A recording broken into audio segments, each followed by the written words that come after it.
आपने किसान कानून किसानों के लिए बनाया, किसान ही खुश नहीं थे तो फायदा क्या उस कानून को बनाने का। रातों रात आप पूरी प्रणाली में आप फेरबदल कर देते हैं और कहीं अगर ये पेंशन को कम करने के भाव से की गई है तो ये भी बहुत गलत है। कॉन्ट्रैक्ट बेसिस पे नौकरी के तौर पर उसको देखना उचित नहीं है।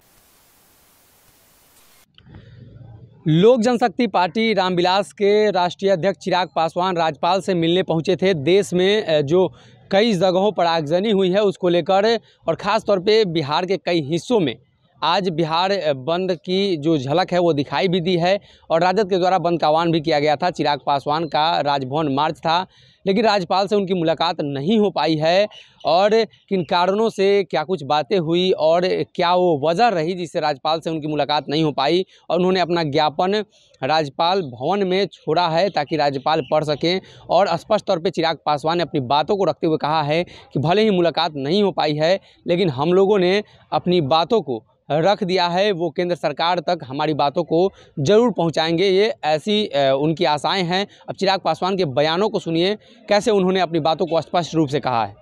बहरहाल यहाँ पर लेकर आए माँ महिम जी से हम लोग की मुलाकात तो ये लोग नहीं करवा पाए, पर इतना ज़रूर है कि अपने ज्ञापन को हम लोग राजभवन में हम लोग सौंप कर आए हैं और अपनी तमाम बातों को उनके वरिष्ठ अधिकारियों के समक्ष प्रमुखता से हम लोग रख कर आए हैं। और ये उम्मीद करते हैं कि माँ महिम जब इस ज्ञापन को देखेंगे, जब इस ज्ञापन को पढ़ेंगे, उसकी प्रतिलिपि आप सबके साथ अभी मैं साझा करूंगा। 2 पन्नों का ज्ञापन है जिसमें पूरे व्यापक तौर से हम लोगों ने हर विषय का जिक्र किया है। युवा का, सेना की गरिमा का भी। भैया दशकों से अगर एक प्रणाली चली आ रही है तो कोई तो कारण होगा सेना में भर्ती की प्रणाली को इस तरीके से चलने का।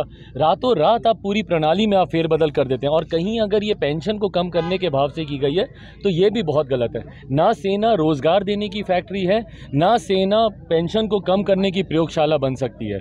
सेना में भर्ती देश पे न्यौछावर होने के जज्बे के साथ लोग जाते हैं, उसको शॉर्ट टर्म कोर्स के तौर पर या उसको कॉन्ट्रैक्ट बेसिस पे नौकरी के तौर पर उसको देखना उचित नहीं है। तमाम बातों को हम लोगों ने राजभवन में माँ महिम जी के समक्ष हम लोगों ने रखा है। उम्मीद करते हैं कि ये बातें केंद्र सरकार तक जाएं, बिहार के सही हालात केंद्र सरकार तक माँ महिम के माध्यम से पहुंचे। ये हम लोग चाहते हैं कि पहले तो इसको होल्ड पे रखा जाए, इसको, इस नीति को, इस पॉलिसी को विड्रॉ किया जाए और उसके बाद अगर आपको इस नीति को लाना है तो जितने स्टेक होल्डर्स हैं उनसे आप चर्चा करें, सत्ता पक्ष विपक्ष से आप बातचीत करें, क्योंकि कितने आप ही के पूर्व रक्षा सैनिक हैं, रक्षा विशेषज्ञ हैं जो इस नीति का समर्थन नहीं कर रहे। वो लोग खुद फ्लॉज निकाल रहे हैं। आप लोग के चैनल में, सोशल मीडिया पे उन लोगों की बातें भी जिस तरीके से सामने आ रही है। और भाई कोई भी पढ़ा लिखा, आज की तारीख में सारे युवा पढ़े लिखे, मैं भी पढ़ा लिखा हूँ, मुझे ये समझ में आ रहा है कि 17 से 21 साल की उम्र पढ़ने की होती है। वो अगर आपने सेना में दे दी तो आप पढ़ाई कैसे पूरी करेंगे।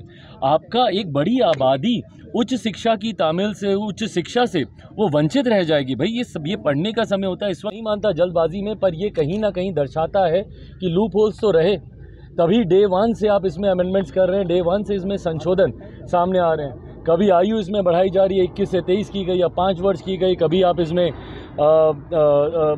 केंद्रीय सुरक्षा बल में आप 10% का आप आरक्षण दे रहे हैं। तो कहीं ना कहीं दर्शाता है कि इस नीति को जितने ठोस रूप से बनना चाहिए नहीं बन पाई। और यही हम लोग की भी नाराज़गी थी कि भैया जितने स्टेक होल्डर्स हैं उसको तो आप इन्वॉल्व कीजिए। आपने किसान कानून किसानों के लिए बनाया, किसान ही खुश नहीं थे तो फायदा क्या उस कानून को बनाने का। आज आप युवाओं के लिए ये नीति लेकर आए हैं, अगर युवा ही खुश नहीं है तो क्या फ़ायदा इस नीति का। आज युवा सड़क पर हैं, आज वो भ्रमित हो रहे हैं, आज वो आक्रोशित हो रहे हैं। अगर उन्हीं को इस नीति का लाभ नहीं मिल रहा तो इस नीति को बनाने का फ़ायदा क्या। और जिस तरीके से ये आगजनी हो रही है, बार बार हम लोग कह रहे हैं कि कम्युनिकेशन की विंडो खोलिए, उन युवाओं से बात कीजिए, जिला स्तर पे अपने जनप्रतिनिधियों की जिम्मेदारी लगाइए या प्रशासन की जिम्मेदारी लगाइए या राज्य के स्तर पर एक प्रतिनिधिमंडल आमंत्रित कीजिए युवाओं का जो आकर उनसे बात करे। बट बहरहाल ये बात पहले ही हो जानी चाहिए थी सारे स्टेक होल्डर से।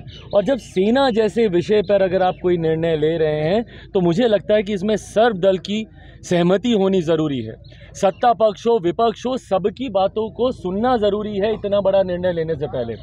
और यहाँ तो दिख ही रहा है भैया, क्या हम लोग की तो पार्टी को नहीं पूछा गया, पर दिख ही रहा है कि आपने अपने गठबंधन के घटक दलों को भी नहीं पूछा। जिस तरीके से जनता दल यूनाइटेड भी इसके विरोध में है और तमाम विपक्षी दल तो इसके विरोध में है, तो ये अपने में दर्शाता है कि भैया इसमें राय मशवरा नहीं किया गया, सर्वदल की सहमति इसमें नहीं ली गई। जितने स्टेक होल्डर्स हैं, उनके जितने हितधारक हैं, उनकी बातों को इसमें नहीं शामिल किया गया और यही कारण है कि भैया रोज़ आपको इसमें फेरबदल करने पड़े। बहरहाल हम लोग जहां लोक जनशक्ति पार्टी रामविलास एक तरफ हिंसा का बिल्कुल समर्थन नहीं करती, और यही कारण है कि आज जिस तरीके से एक मौन मार्च हम लोगों ने प्रदेश कार्यालय से लेकर हमारे नेता आदरणीय रामविलास पासवान जी की तस्वीर पर पुष्पांजलि चढ़ाकर उनसे आशीर्वाद लेकर जिस तरीके से मौन मार्च हम लोगों ने प्रदेश कार्यालय से राजभवन तक हम लोग आना चाहते थे, रास्ते में हम लोग को रोका गया।